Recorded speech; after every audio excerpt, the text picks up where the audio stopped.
In the quiet town of Plainfield, Wisconsin, the twisted story of one man would inspire some of the most disturbing characters in horror history. By day, he was a shy and awkward man, but behind closed doors, Gein was something far more disturbing. Ed Gein lived alone on a decaying farm in Plainfield, Wisconsin, but what police found inside was straight out of a nightmare. Human skin stretched into lampshades, faces turned into masks, a belt made out of nipples.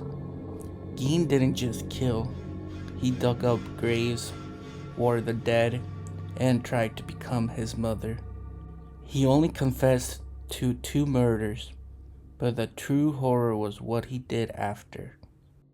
Ed Gein didn't just horrify a small town, he inspired some of the most iconic horror villains of all time, like Norman Bates, Leatherface, and Buffalo Bill. Today, I'm taking you deep into Plainfield, Wisconsin, to the ground where Ed Gein's house of horrors once stood. This is where they found skin masks, human furniture, and secrets buried with his victims. Then we're heading to the cemetery, where Ed Gein now rests among the graves he once robbed.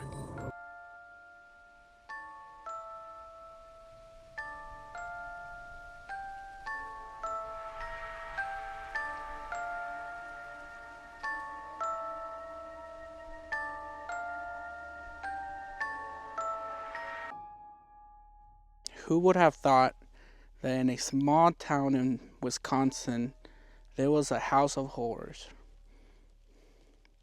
So this is the location where Ed Gein's farmhouse used to be in Plainfield, Wisconsin.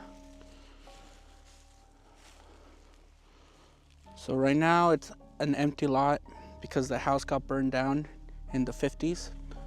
Many people believe that the town got together and burned this place down. I mean, right now there's a peace and it's really quiet, but this place gives really creepy vibes. Look how quiet it is.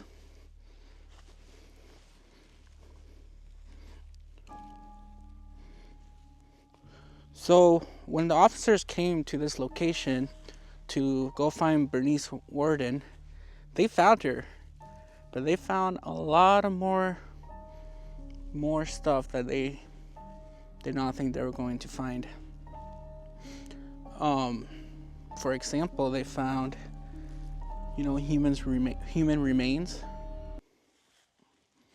Now, when officers came to this location to find Bernice Worden, they found a lot of other things that they probably didn't expect to find.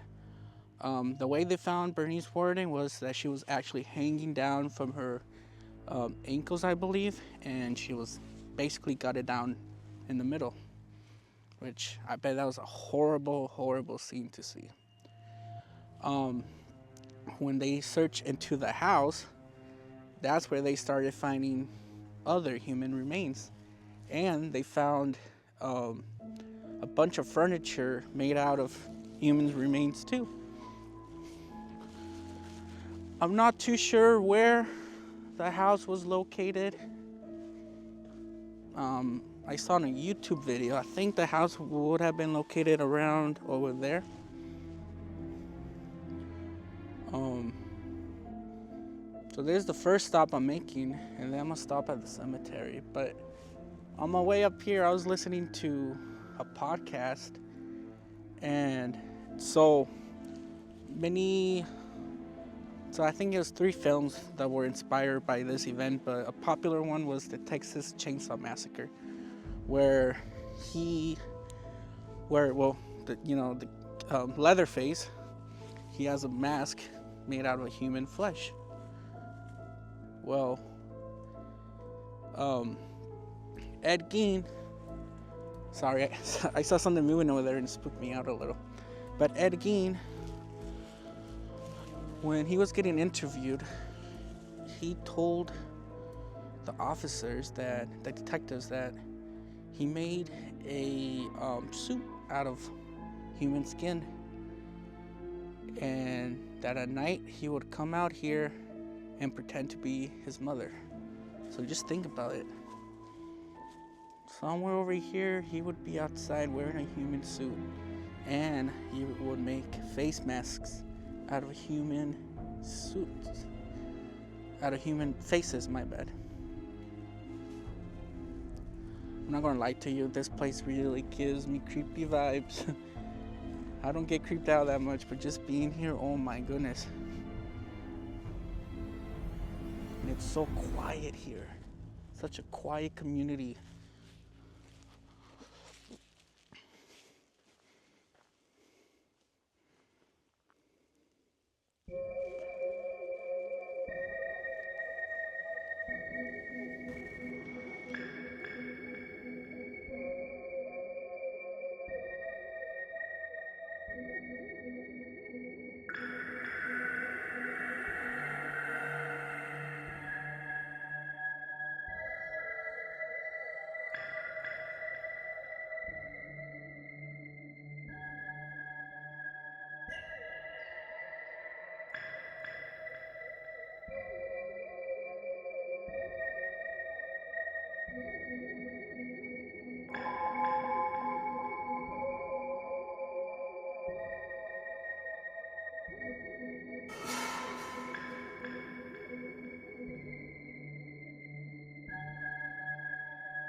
When I was, looking up research on this case, I didn't realize how close Ed's grave was to Bernice Worden, his victim.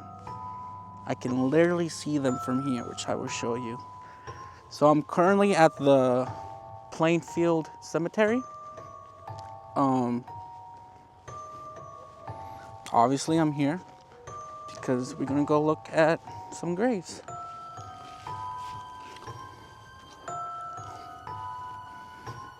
And here it is, guys. So let's start here. This father, George Gein, Ed's dad. This is his mother. And this is Henry. But where is Ed? Ed's right here. So apparently he used to have a tombstone, but at first some people, would start stealing like pieces of, like this, look. People were like chip, and start grabbing pieces of his tomb. And then I believe in the 2000, someone took the whole tomb, and I think it ended up in Washington, somewhere over there. So right here where I'm standing, right here, Ed Gein is right here. And so when I drove up here, it kind of spooked me out because, so Ed Gein, this is the cemetery where Ed Gein would actually come and,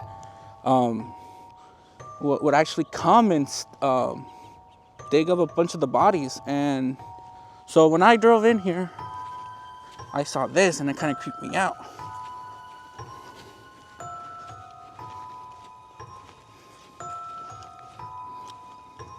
Yeah.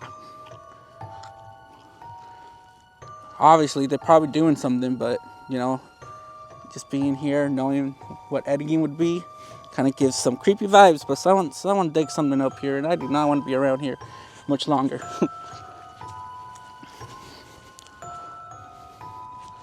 So I usually don't get creeped out, but I'm a little creeped out right now. I don't know why. So Bernice, his victim, is somewhere over here. I looked it up yesterday. So here's where Ed Gein's, tomb's at. And like I mentioned, his tombstone is not there because someone stole it back in 2000. But anyways, Bernice's tomb is over there, somewhere over there. So, you know, let's take a walk and let's go check it out. So, for many of you guys who maybe don't know about Ed Gein, people call him a serial killer, but technically he killed 2 people. I mean, he's a murderer. The thing is, he's a murderer. But so this happened in the late 1950s. I believe it was November 15 of 1957 is when he went into the Warden's warehouse. No, hardware store. I can't think right now. I'm sorry. And that's where he shot Bernice, and then he took her back to his house, which you guys are also going to see where his house was. And basically he hung her up like a deer and hung her open. And so look where we're at. The Worden. So this is the Worden lot. Ed is literally right there. I can literally see that from here. Bernice, she is right here.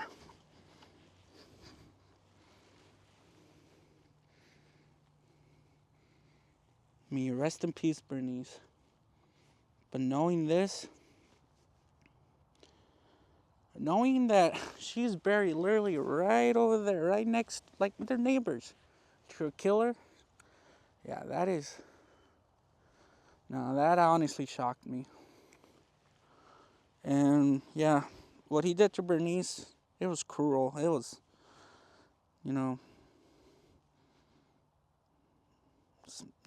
would have thought that would have happened? And unfortunately, Ed is more known than his victims.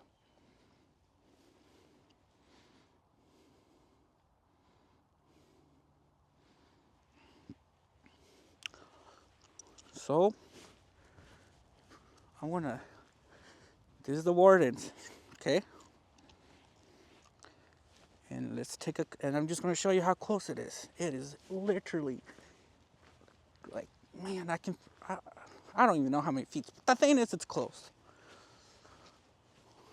So I wanna talk to you guys about his brother, Henry, who died in 1945, I believe. Apparently he died, I think there was a fire in their house and he died from the fire. The thing is that during his death, they found bruising on his head. So doctors believe that that when he died, he fell and he hit a rock.